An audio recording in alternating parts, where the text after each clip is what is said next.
अवतार जो हुआ वो प्रभु की प्रभुता है। प्रभुता को सब कोई भजत है, प्रभु को भजे न कोई। आप प्रभुता छाड़ प्रभु को भजे तो प्रभुता दासी हो।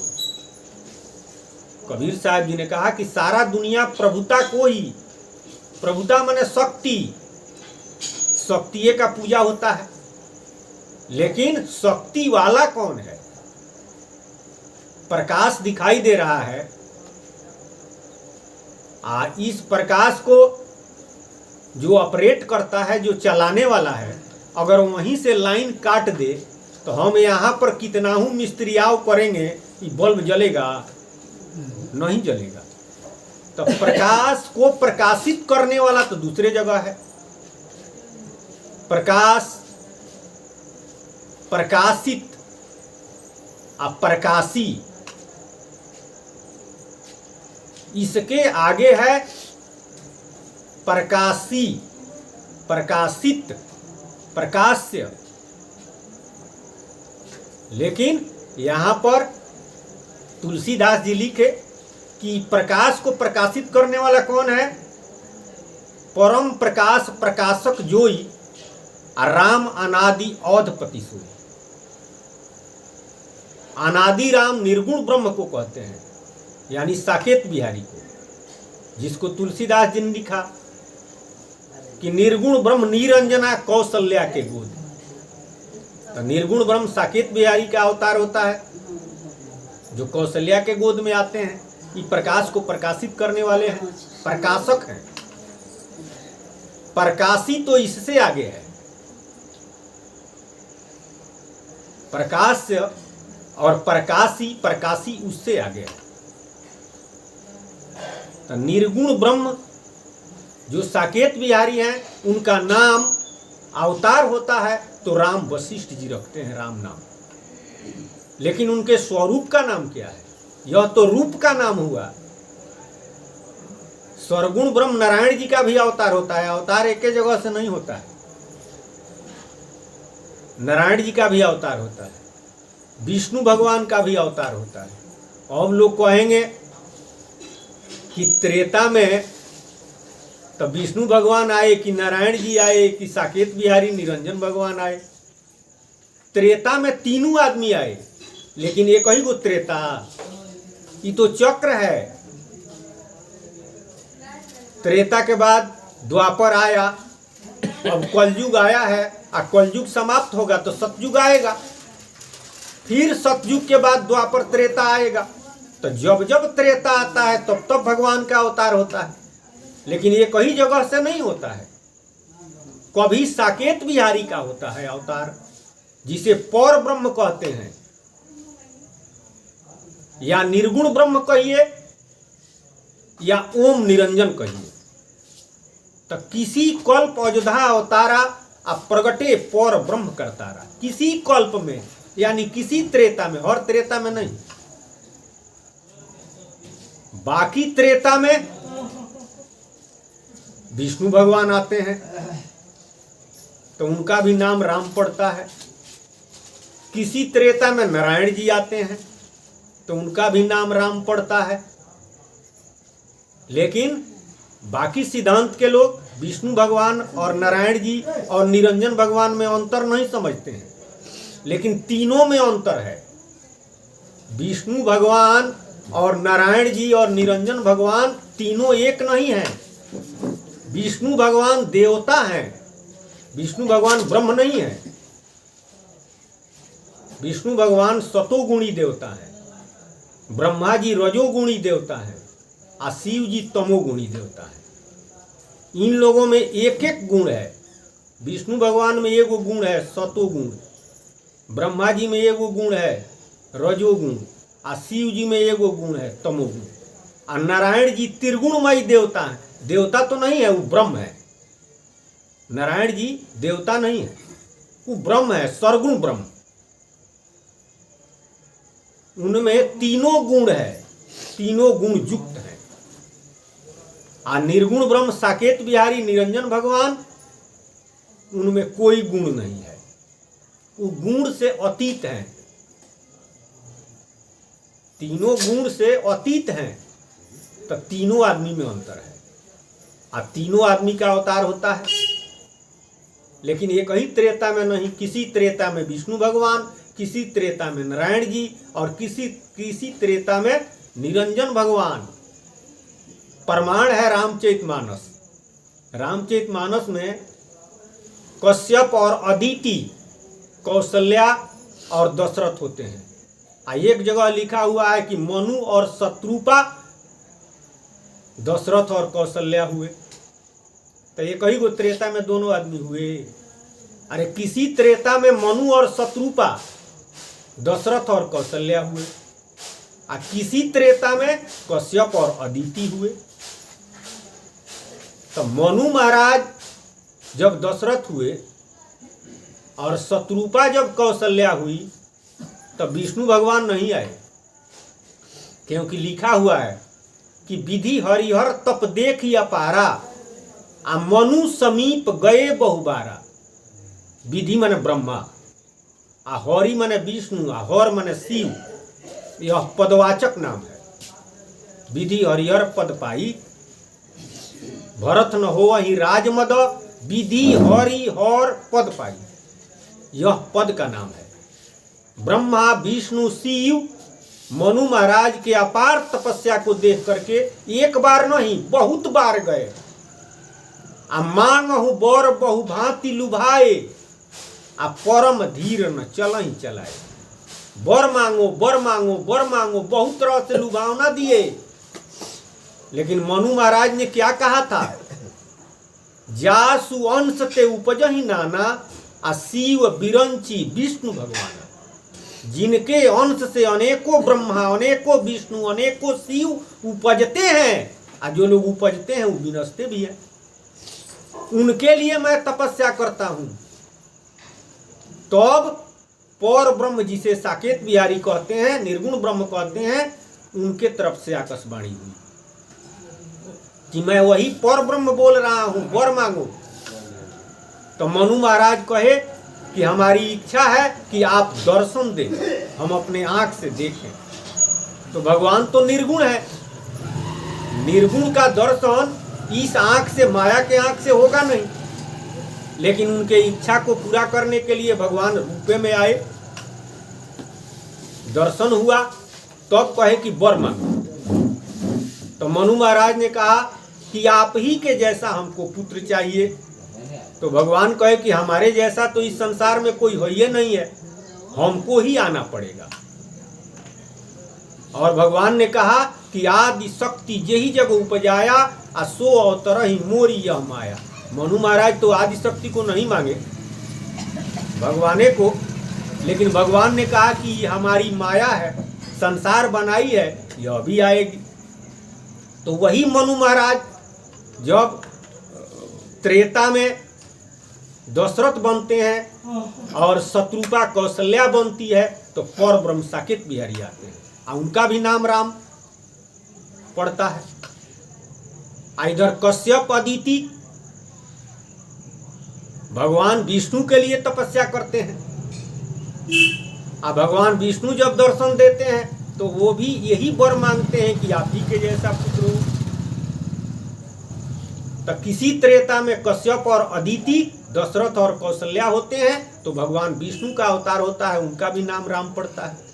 उसी तरह से नारायण जी का भी किसी कल्प में अवतार होता है, तो उनका भी नाम राम पड़ता है। तो ये के त्रेता की बात नहीं है।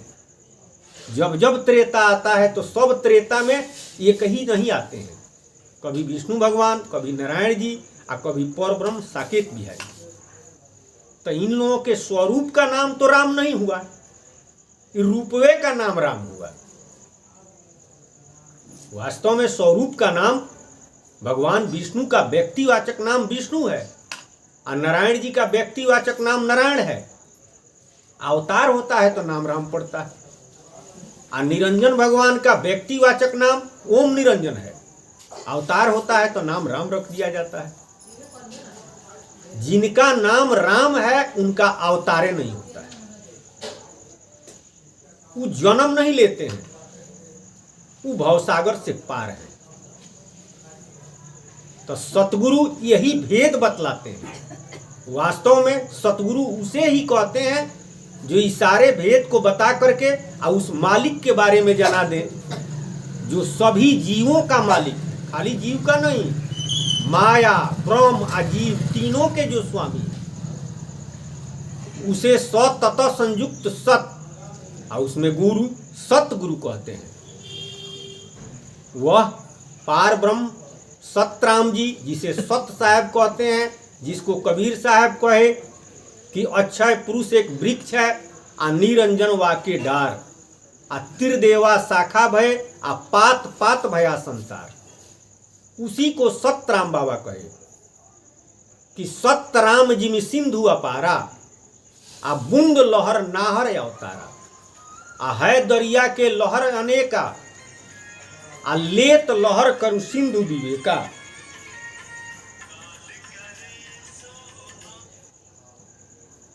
सतराम जी में सिंधु अपारा, सतराम जी को अपार समुद्र समझिए, आ बूंद लहर नाहर अवतारा।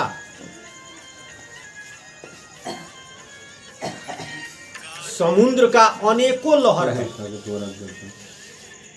ये कहीं वो लहर नहीं नु है, समुद्र से अनेकों लहर आता है।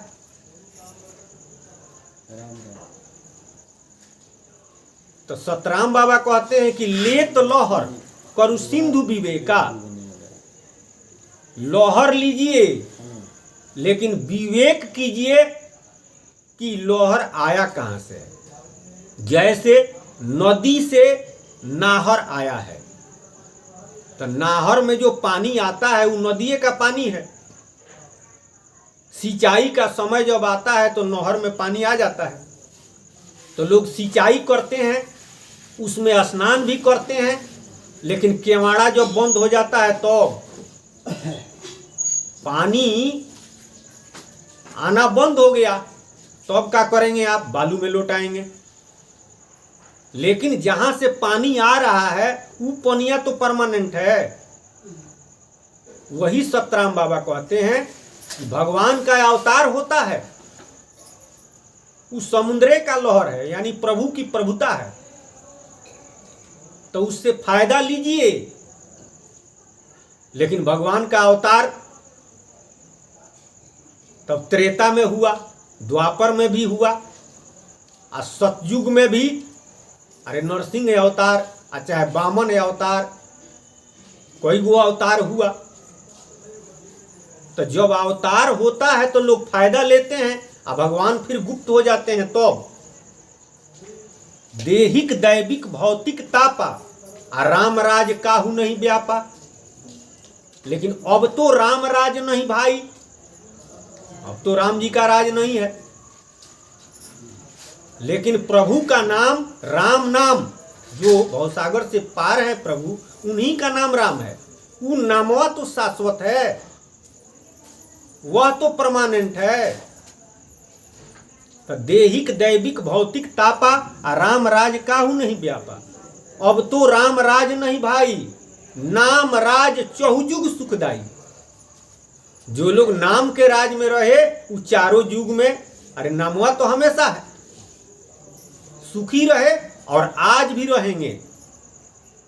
लेकिन इस भेद को जानना है। वही सतराम बाबा कहते हैं कि प्रभुता से फायदा लीजिए, लेकिन प्रभुता परमानेंट नहीं है। कि प्रभुता कहां से आया इसका विवेक कीजिए। समुद्र का लहर आता है तो लहर लीजिए, लेकिन लहरवा फिर चला गया समुद्र में, तो समुद्रवा तो परमानेंट है। समुद्र का विवेक कीजिए।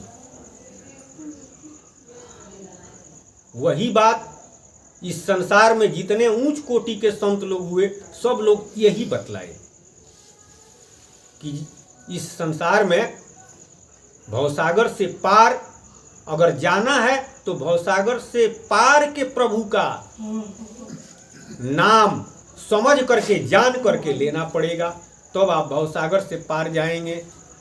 तो वही सतराम बाबा कहते हैं कि महिमा अगम अपार है सतराम के नाम। सतराम जी, उसी को हमारे सतराम बाबा सतराम करे कि उनकी महिमा अगम है, अपार है, कोई पार नहीं पा सकता है। नामी नाम समान है जानत संत सुजान। नाम और नामी दोनों बराबर है, इस भेद को सुजान संत लोग जानते हैं। तुलसीदास जी लिखे कि समुझत सरिस नाम और नामी, आ प्रीति परस्पर प्रभु अनुगामी। समझ लेने पर नाम और जिनका नाम है, जिसे नामी कहते हैं, वो दोनों बराबर है, कोई छोटा बड़ा नहीं है। कोबड़ छोट कहते अपराधु, आ सुनी गुनी भेद समझिए साधु। अगर हम कहते हैं कि नाम बड़ा है तो नामी तो छोटा हो गया, तो ये अपराध है। अगर कहते हैं कि नामी बड़ा है, वह व्यक्ति बड़ा है और नाम छोटा है, तो यो अपराध है। इसलिए किसी को छोटा बड़ा नहीं कहा जा सकता है। प्रभु में जो शक्ति है, सामर्थ्य है, वही शक्ति और सामर्थ्य नाम में भी है। रति बराबर कम बेस नहीं है। अब लोग कहेंगे कि वह नाम किसका है? जो उस व्यक्ति और उनका नाम दोनों बराबर है। तो जो लोग सरगुण उपासक है, वो लोग कहेंगे कि सरगुण ब्रह्म का नाम है। आज जो लोग निर्गुण उपासक हैं, वो लोग कहेंगे कि निर्गुणे का नाम है। लेकिन तुलसीदास जी कहते हैं कि ब्रह्म राम ते नाम बड़ो, आ वरदायक वरदानी, आ रामचरित सतकोटि मह लिए महेश जिए जानी। ब्रह्म राम यानी निर्गुण ब्रह्म और सरगुण ब्रह्म दोनों से बड़ा नाम है। निर्गुण ते यही भांति बड़ो, नाम प्रभाव अपार, आ कहूँ नाम बड़ो राम ते निज विचार अनुसार। रामचरितमानस नाम महिमा बालकांड कहते हैं कि निर्गुण से बड़ा नाम है। निर्गुण ते यही भांति बड़ो, नाम प्रभाव, नाम का जो प्रभाव है, नाम निर्गुण से बड़ा है। ये हमारा निज विचार है। तो अगर निर्गुण का नाम होता तो यहां पर अपराध नहीं लगता। एक जगह कहते हैं कि बड़ा और छोटा कहना अपराध है। कोबड़ छोट कहते अपराधु। किसी को छोटा कहते हैं, नाम को छोटा कहते हैं, नामी को बड़ा कहते हैं, नामी को बड़ा कहते हैं, नाम को छोटा कहते हैं, तो ये अपराध है। अगर निर्गुणे का नाम होता तो यहां पर कह रहे हैं कि निर्गुण ते, निर्गुण से बड़ा नाम है, तो अपराध लगता। इसका मतलब है कि निर्गुण का नाम राम नहीं है। निर्गुण ते यही भांति बड़ो, नाम प्रभाव अपार, आ कहूँ नाम बड़ो राम ते। जो भगवान अवतार लिए उनसे भी बड़ा नाम है, यानी सरगुण से बड़ा नाम है और निर्गुण से भी बड़ा नाम है। इसका मतलब है कि वह नाम न निर्गुण का है न सरगुण का है। निर्गुण का नाम ओंग एकाक्षर ब्रह्म, और सरगुण का नाम नारायण, या सरगुण का नाम तो बहुत है। जितने देवी देवता का नाम है तो त्रिगुण है, सरगुणे का नाम है। तो तुलसीदास जी जो लिख रहे हैं रामचरितमानस में, उसके अनुसार भी देखा जाए तो वह नाम न निर्गुण का हुआ न सरगुण का हुआ।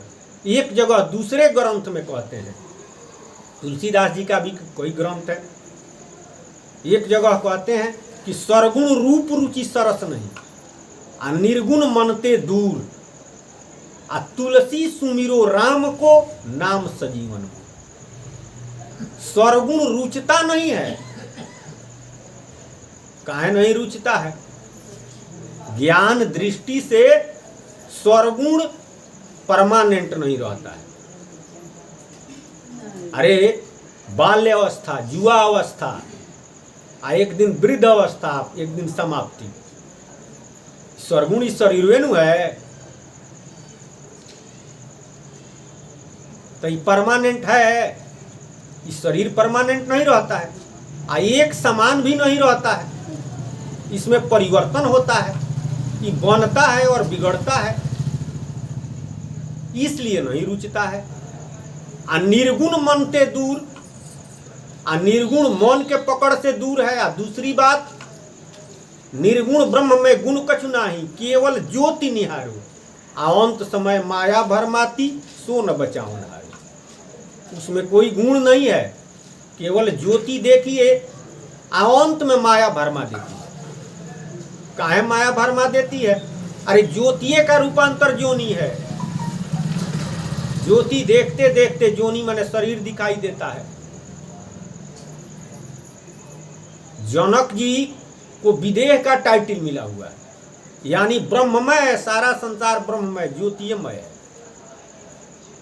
सीता जी का विदाई होने लगा तो राम जी जब वहां पर पहुंचे तो